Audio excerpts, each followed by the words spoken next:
Beleza, pessoal? Nosso segundo vídeo aqui dentro dessas operações com duplicatas. Vamos agora estudar essa continha aí de perdas estimadas com crédito de liquidação duvidosa. A antiga PDD, provisão para devedores duvidosos. Então, se aparecer na sua prova provisão para devedores duvidosos, leia-se o conceito mais moderno hoje é perdas estimadas para crédito de liquidação duvidosa. O que acontece, pessoal? Resumindo de maneira geral, nós temos operações de receita de vendas a prazos. Então, debitou duplicados receber, creditou receita com vendas. E o mundo ideal seria o quê? Que todos os clientes bonitinhos fossem lá e pagassem. Só que a gente sabe que existem a inadimplência. E aí depende, cada setor ele tem, né, uma inadimplência maior, inadimplência menor, depende muito da economia, o que está rolando, aumenta a inadimplência. Então tem vários riscos de créditos para utilizar o termo aí do CPC 48.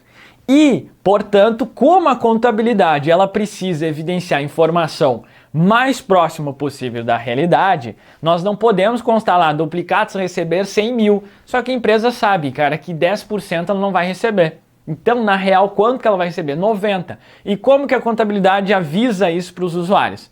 Ela avisa por meio de contas redutoras, nesse caso, que é essa continha, perdas estimadas com crédito de liquidação duvidosa. Ela vai te indicar, olha, cara, tem 100 mil aqui. Aí o usuário olha, tá, mas realmente vai receber 100 mil? Não, tem ali, cara, 10 mil de perdas estimadas. Ah, então significa que a empresa entende que esse valorzinho ela não vai receber. Sim, ela entende que não vai receber, tá bom? Então, de maneira geral, essa é a essência dessa continha.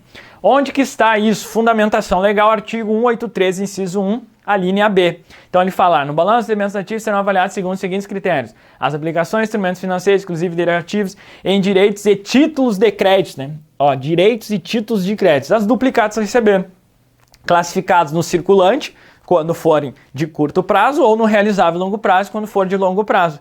E aí ele fala lá, pelo valor original, né, pelo custo de aquisição, valor de emissão, no caso então das duplicadas, pelo valor ali que ela foi emitida, atualizado conforme disposições legais e contratuais, ajustados ao valor provável da realização. Então, este ajuste ao valor provável de realização é justamente essa continha perdas estimadas para crédito de liquidação duvidosa, antiga PDD, provisão para devedores duvidosos. Vamos embora. Previsão nos pronunciamentos contábeis. Nós temos lá a CPC 48, que trata sobre instrumentos financeiros.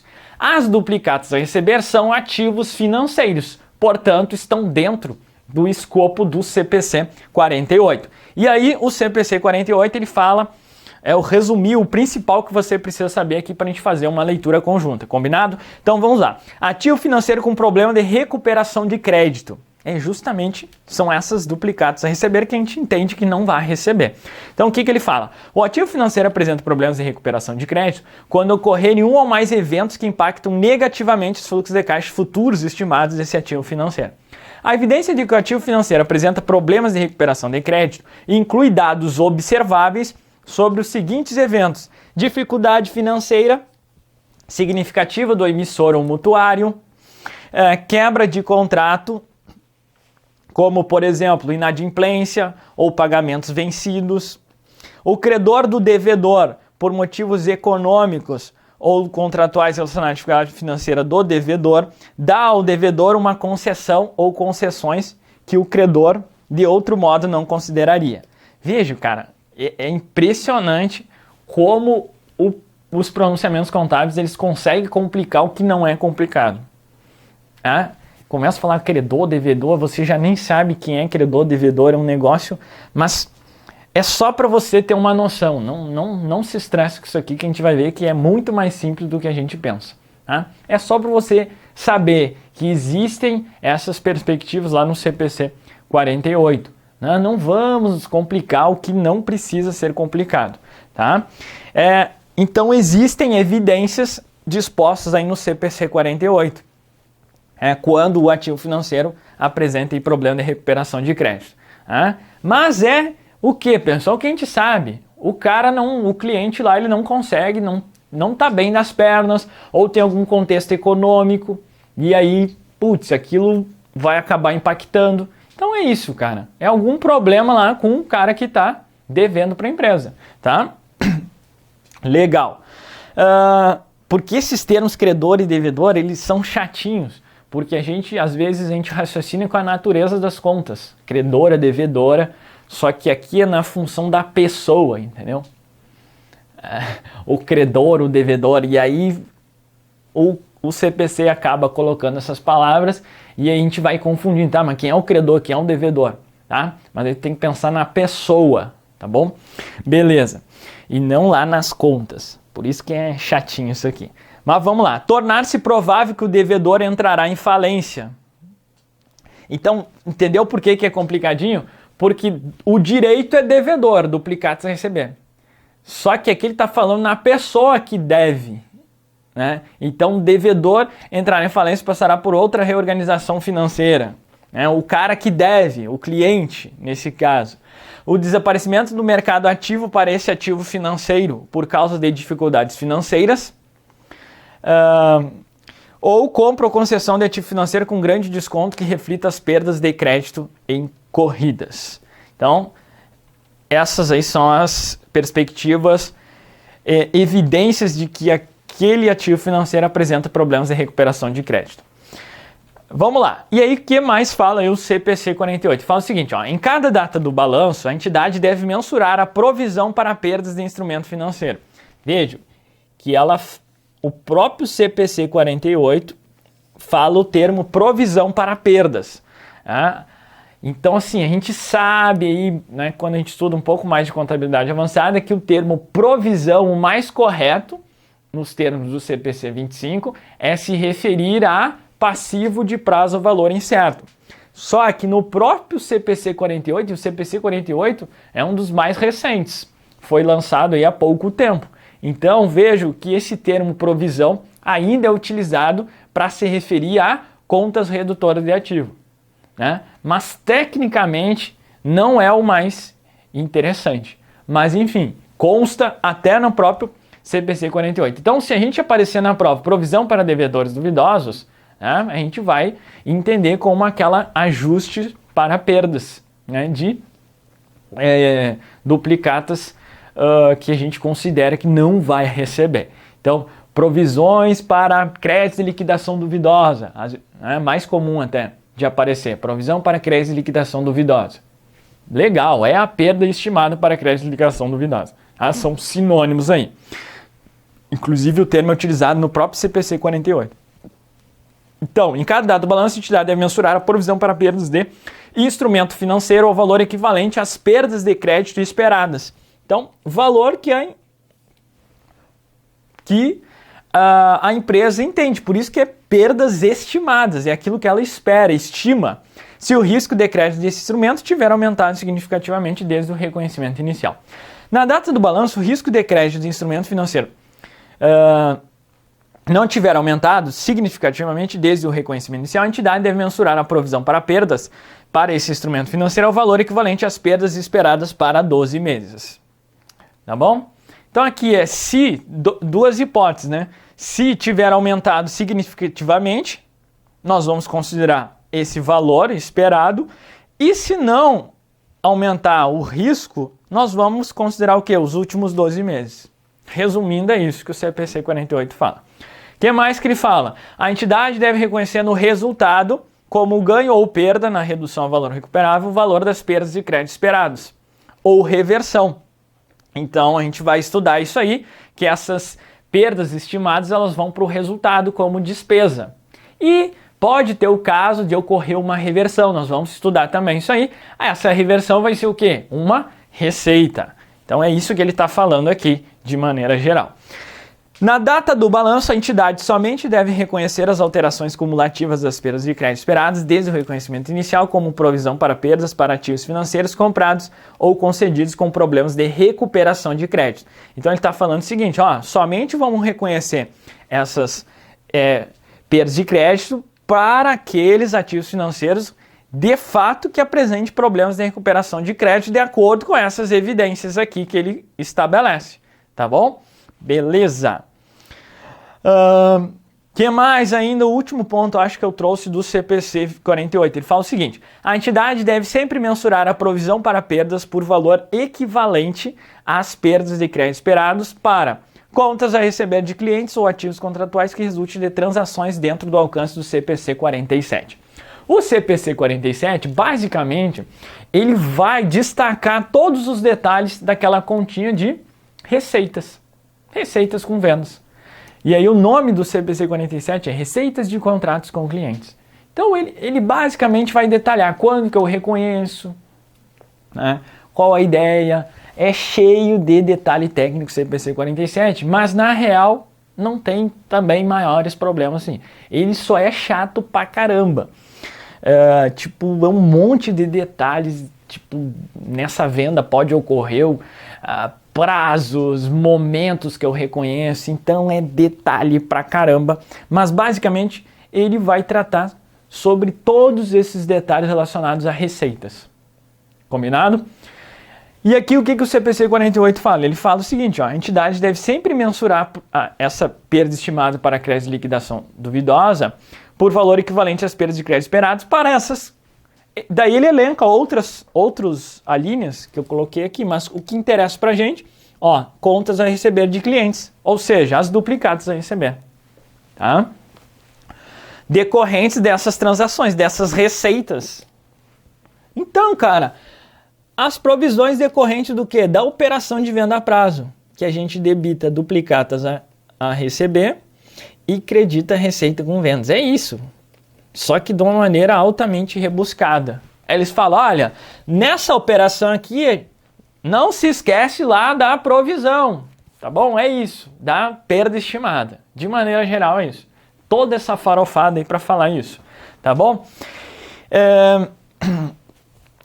Mensuração da perda de crédito esperado. Aí o CPC 48 fala o seguinte, a entidade deve mensurar as perdas de crédito esperado do instrumento financeiro de modo que reflita o valor imparcial e ponderado pela probabilidade que seja determinado ao avaliar o intervalo de resultados possíveis, o valor do dinheiro no tempo e informações razoáveis e sustentáveis disponíveis sem custo ou esforço excessivos na data do balanço sobre eventos passados, condições atuais e previsões de condições econômicas futuras. Então, nessa estimativa, ele precisa, né?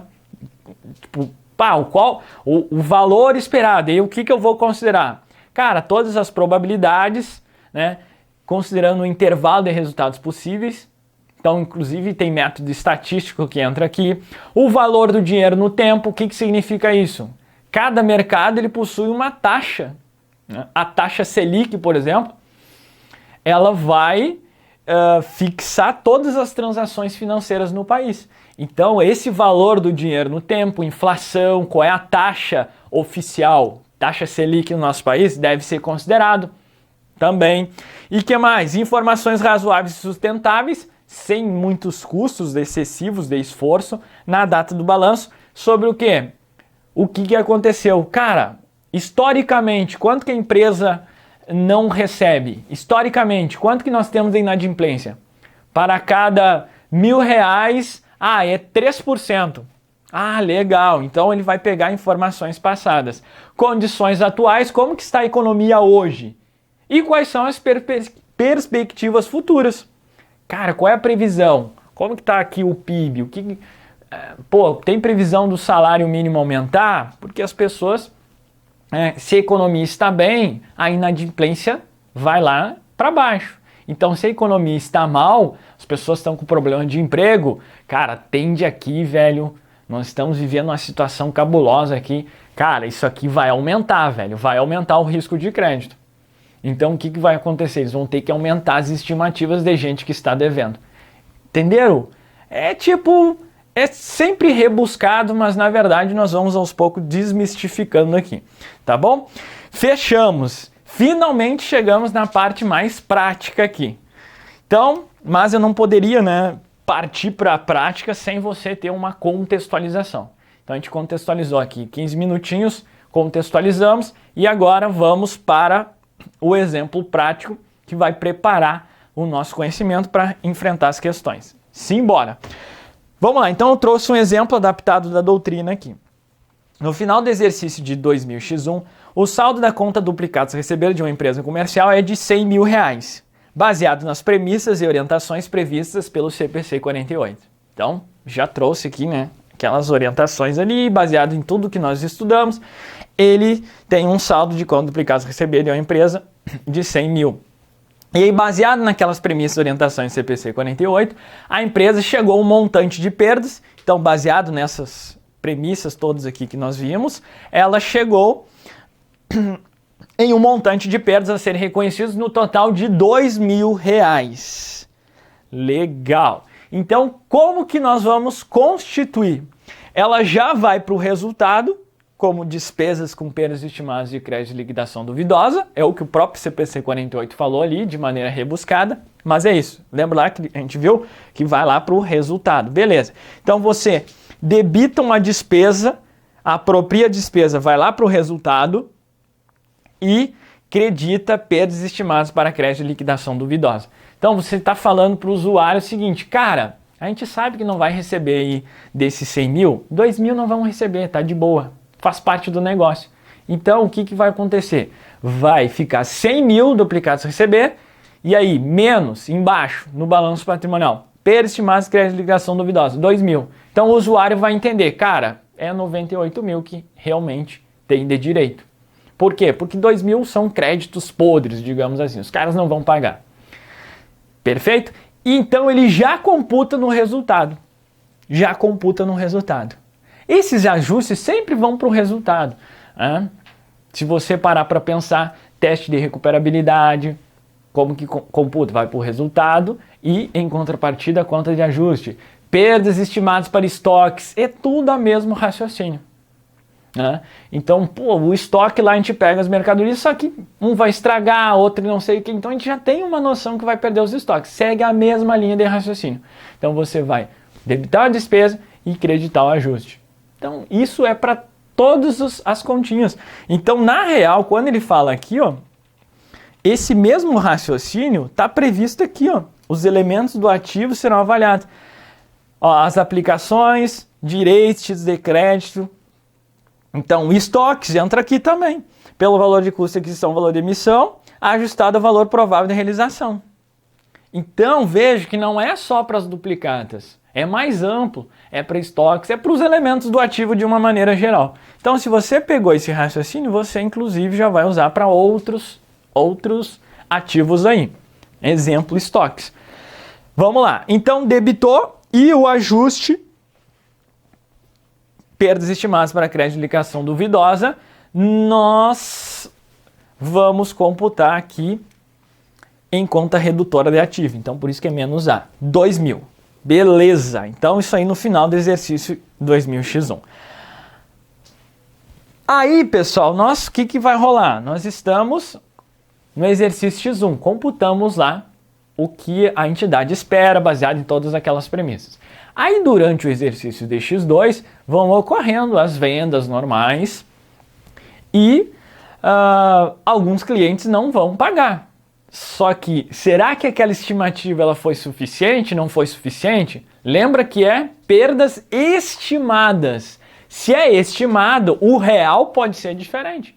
Então, pode ser, cara, que, a economia deu uma reviravolta e geral pagou as contas. Caramba, que bom!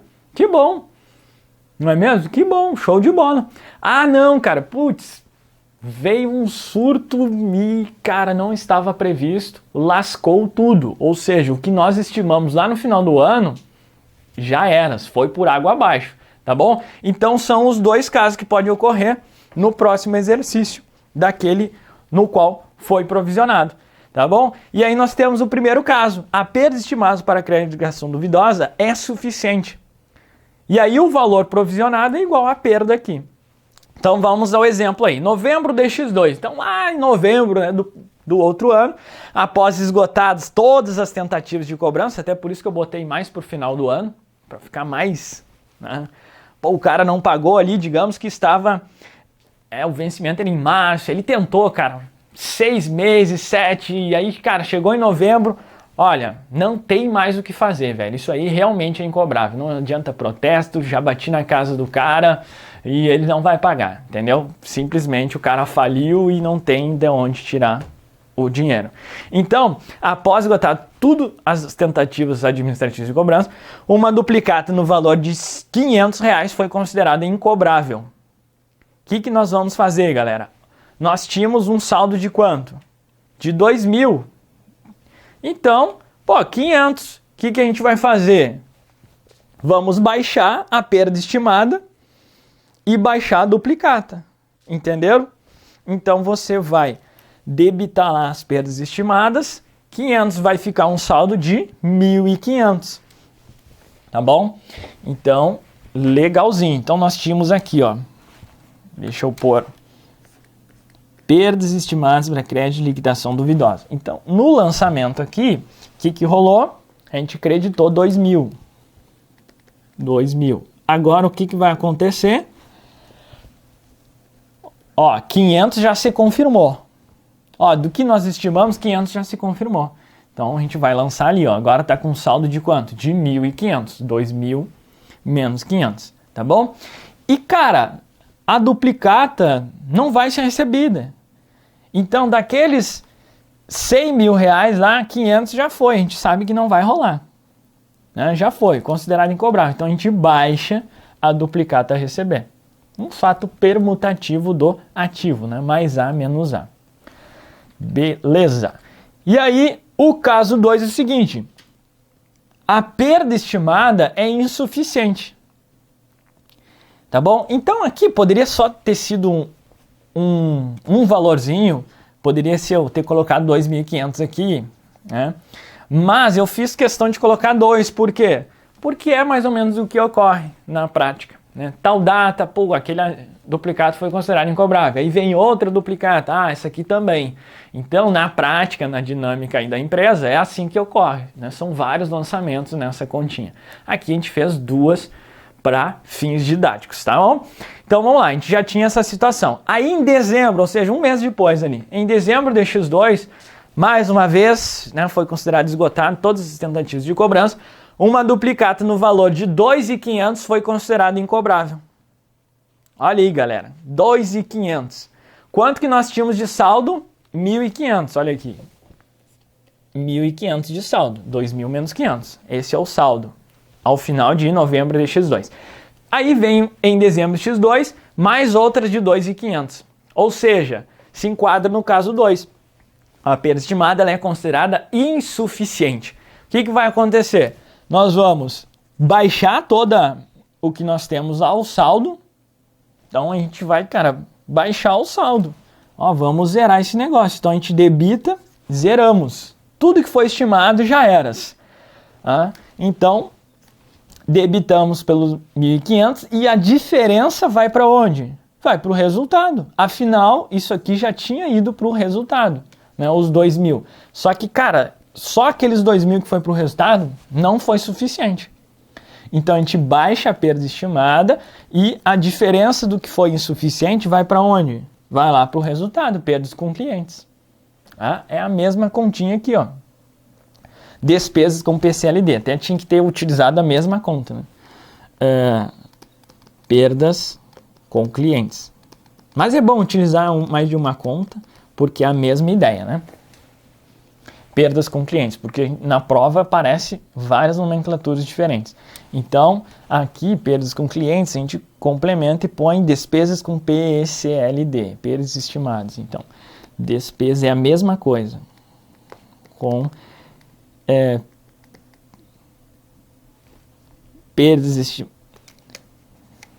despesas com... Qual foi a nomenclatura? PCLD.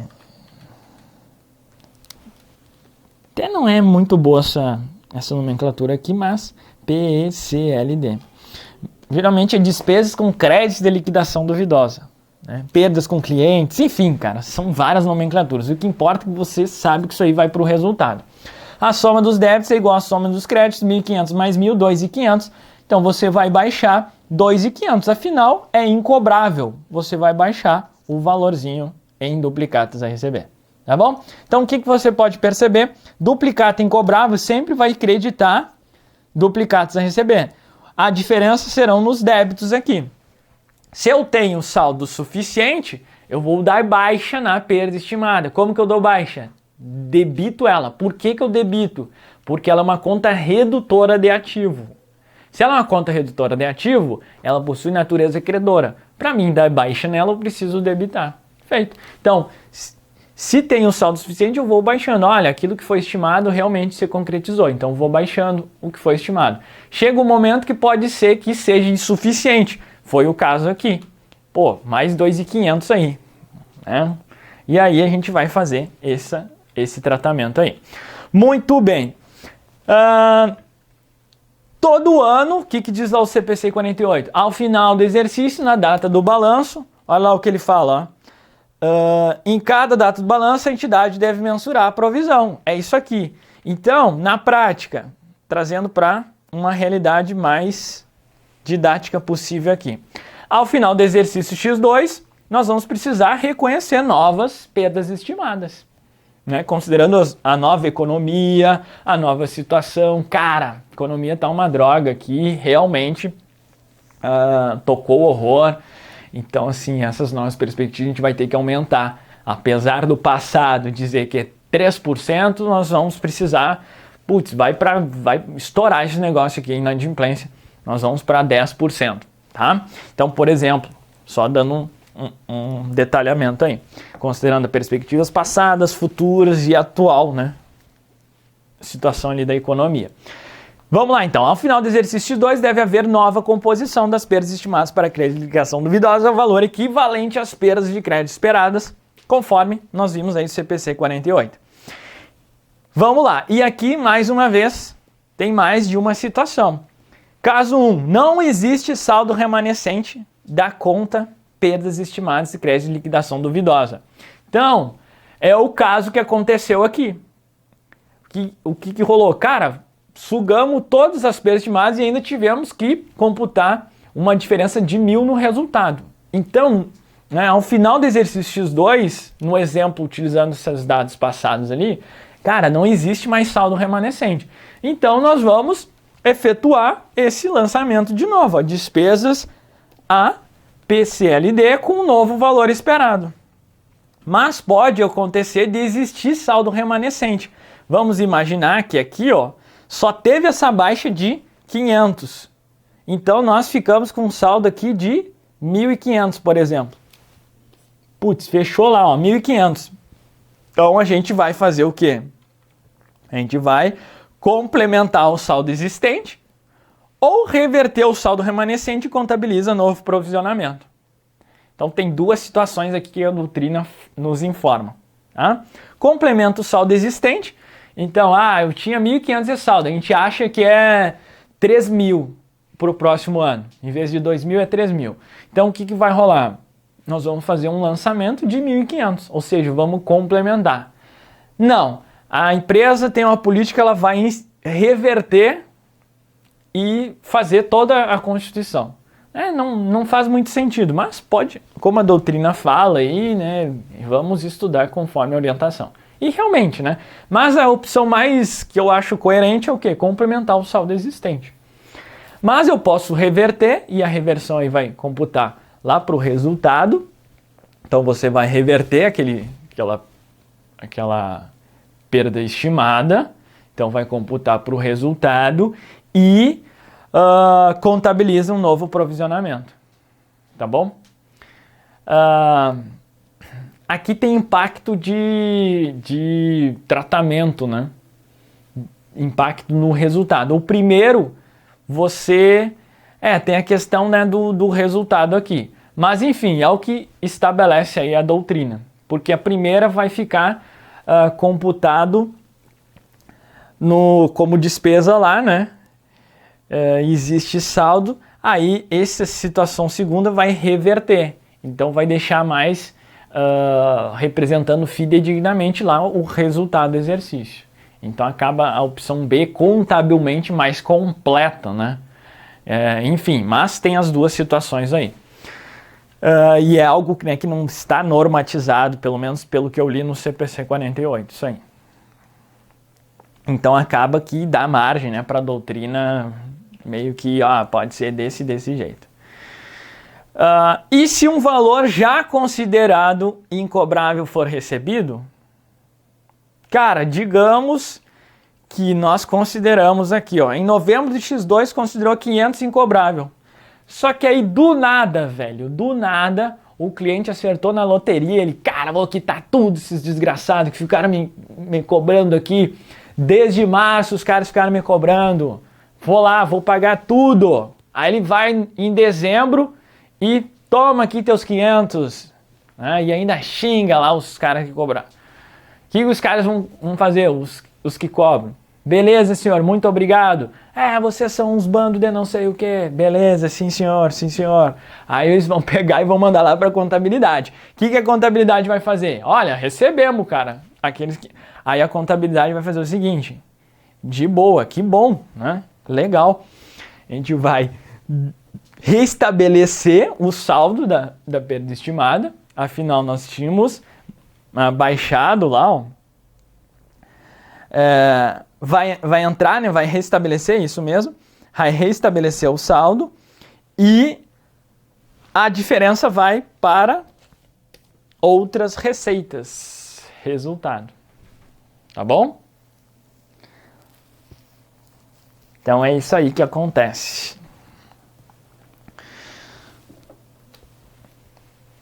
Show de bola? De maneira geral, é isso aí que a gente precisa. Como último ponto, não se constitui perdas estimadas em relação a créditos com garantia de recebimento ou de retomada do bem na hipótese de falta de pagamento pelo devedor. Então, se aparecer lá a palavrinha mágica, garantias reais, né, não há que se falar em constituição. Por quê? Porque o próprio nome diz, ela tem uma garantia real, cara. É muito comum lá naquelas operações de leasing que nós estudamos, que a propriedade do veículo fica no nome do banco lá da instituição financeira. Então aquilo ali, uma alienação fiduciária, é um exemplo de garantia real. Ó, tá no meu nome aqui, cara. Se tu não pagar, perdeu. É muito mais fácil de recuperar. Né? É só fazer uma busca e apreensão lá do veículo, no caso. Não, mas não. Tá aqui, cara. Tá todo o processo, perdeu, o carro tá no meu nome. Já eras. Então tem uma garantia real, é muito mais fácil de reaver. Tá bom? Então não se constitui perdas estimadas em relação a créditos com garantia de recebimento de retomada na hipótese, né, de falta de pagamento. Então quando tem uma garantia real, uma alienação fiduciária, uma hipoteca, o cara entrega lá, né, uma penhora, ele coloca joias dele lá, sei lá. Então o cara, ele tem garantias, a empresa tem garantias reais, né? Ou uma penhora, ou uma alienação fiduciária. Fechado? Acho que é isso, né? E na sequência nós vamos resolver algumas questõezinhas aí. Então, esse bloco introdutório, deu 30 minutos aqui, 33. Vamos fechando, preparamos o terreno e na sequência vamos resolver uma bateria de questões para você verificar aqui na prática também, né? É só uma questão de alinhamento de detalhes, porque nós vamos sair destruindo aí sem problemas. Combinado? Forte abraço, bons estudos e já retornamos. Valeu!